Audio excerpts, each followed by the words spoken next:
Around 3 years ago, I made a video about beginning my transition from male to female.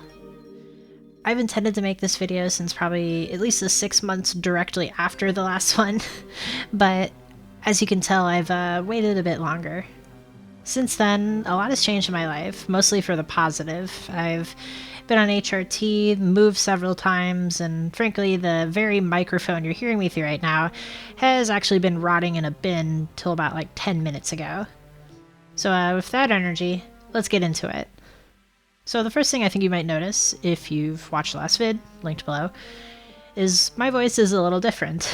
I think voice training was a pretty quick process for me compared to most stories I've seen online.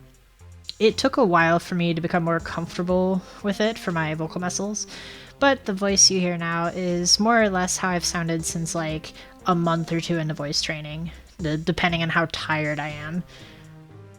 At first I fiddled with some apps and watching some videos, but I think most of my improvement came from recording myself in Audacity, like I'm currently doing, and playing it back, as well as the biggest improver, which is just plain old practice. Most of this practice, of course, I achieved by just doing the voice while playing CSGO. Speaking of which, wow, there was quite a noticeable difference in how I was treated in the average comp game before female presenting versus after. And I'm gonna be real, it was not a particularly positive difference.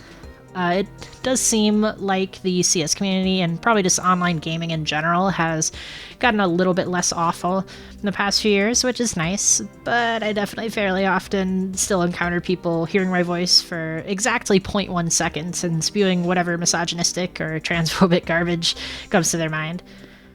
Such is life, unfortunately, and it doesn't discourage me from playing as much now as it might have in the past. The most common weird things people will say is just, transvestigating me. One example from fairly recently comes to mind where my teammate said something like, "You sound like a chick, but you talk like a dude." Obviously, by toxic game standards, that's probably on the lesser end of bigotry, but, take that how you will. But more importantly, how did it go presenting female in real life? Honestly, a lot better than I would have expected. I think my already softer features are helping me here, since even pre-HRT I was lucky to be blessed with things like no visible Adam's apple, decently soft skin, curly hair that actually looks okay when I'm taking care of it. So even when my ability to pass is/was so-so, I would still just be misgendered as male rather than be clocked as a trans woman. In person, I haven't really had much experience with people being like, "Hey, you slur." It's mostly just, being misgendered here and there, mostly harmlessly. But yeah, either my features are helping, either that or maybe Indiana isn't as bad as I thought, but ideally, a mix of both. Unfortunately, since I am from Indiana, the family response has been a bit of a mixed bag. I think more family than not are at least passively supportive, which I will take over nothing, but there is definitely some bad apples. I try to cope with that by just not bringing up any trans-related stuff up, and at least most family members haven't said anything negative, but the vibe is definitely there in the not the best way, but subtly. Again, such is life. I'll take that over some of the pretty awful stories I've heard from friends and anecdotes online. I've actually gone through the process of updating my name on various legal things already, which has felt very nice. My current workplace, for example, by all accounts has me as me and not what I used to be legally. And the coworkers who are explicitly aware of my non-cisness have been pretty chill, which is good.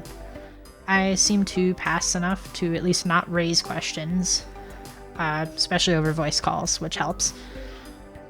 One frustration I've had over my total trans experience, speaking of the legal document stuff, is, to be completely honest, I really drag on getting my stuff updated and just doing menial tasks that I really should be doing. Transing has only amplified my painful awareness of a lack of executive function, which is something I'm always trying to work on when I'm able. And unfortunately, so far I have not found a prescription that can just check that box for me, so the long and painful route of natural is probably what I'm going to have to live with. But, oh well. But I am getting better at that and other mental stuff in general, and in no small part due to a really awesome therapist I've had for a little bit now. Seriously, if you can afford it and are able, please give therapy a try. I've had a few now, and I think the current one is the best one by quite a bit for me. But yeah, give yourself a fair shake at therapy before you give up on it. Again, if you can afford it, because that's an unfortunate side of trying to do therapy. The last thing I might as well talk about, at least a little, is the actual HRT experience. I started with oral estrogen via those classic little blue pills and spironolactone as my T-blocker. And nowadays I do weekly estrogen injections and progesterone as my T-blocker. One really surprising thing about HRT was how expensive injectable estrogen actually is. It is unfortunately much cheaper to get it through the gray market since it's not a controlled substance, but the normal way is at least cheaper now than it was before for me. Now it's like $60 or so for a month's supply. Still, $100 for medicine, a couple hundred per doctor visit or blood work, etc. after insurance and or GoodRx is still pretty rough. It's okay for me as someone with an engineering type job, but that is very concerning considering that like statistic where most people couldn't afford a $1,000 emergency or whatever. Truly a privatized healthcare moment. But in terms of body and mind effects, HRT has by and large been an extremely positive experience. I think the only major negative swing for me has been the mood swing stuff, particularly in the beginning, but that is the nature of messing with hormones or having hormonal issues in general. So in that context, it wasn't the worst, and I was able to cope with it when it was bad. The general positive effect on my emotions, despite those swings, cannot be overstated. There's this really distinct moment I recall like 2 weeks into taking estrogen where I just had a widening of my emotional range. There were these shades in my emotions that just didn't exist before, and it was a really profound and beautiful moment for me that I still think about fondly years later. For physical changes, I definitely noticed my hair texture got a bit thinner, my skin got a little smoother, my acne was less frequent, and interestingly, my body odor changed, which was not something I was necessarily expecting, but, sure, I guess. Early on, I did have some issues with getting lightheaded, but I think that was mostly a thing with spironolactone specifically, and it has mostly gone away with better hydration habits and switching to progesterone. Trans or not, HRT or not, definitely stay hydrated.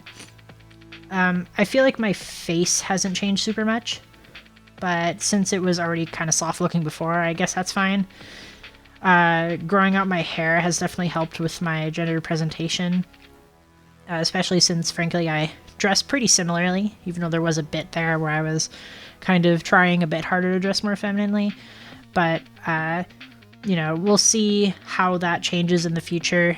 I am thinking of actually updating my wardrobe and giving another shot at having a fashion sense. But, either way, being seen as a tomboy or slightly androgynous person is something I can vibe with, particularly since the first one, I think I more or less identify with. I am a masculine-ish personality, and that's fine with me. But, either way, we'll see how that goes in the future. So, that's a summary of how things have been going. I'd really love to read other people's transition stories in the comments, so if you're comfortable, feel free to post those. Both of these videos were pseudo-scripted, but the vibe in this one has definitely come out different than the previous, from what I could tell, so, for better or for worse. So, if you like this video, feel free to leave a like, subscribe, all that fun stuff, and until then, I'll see you next time.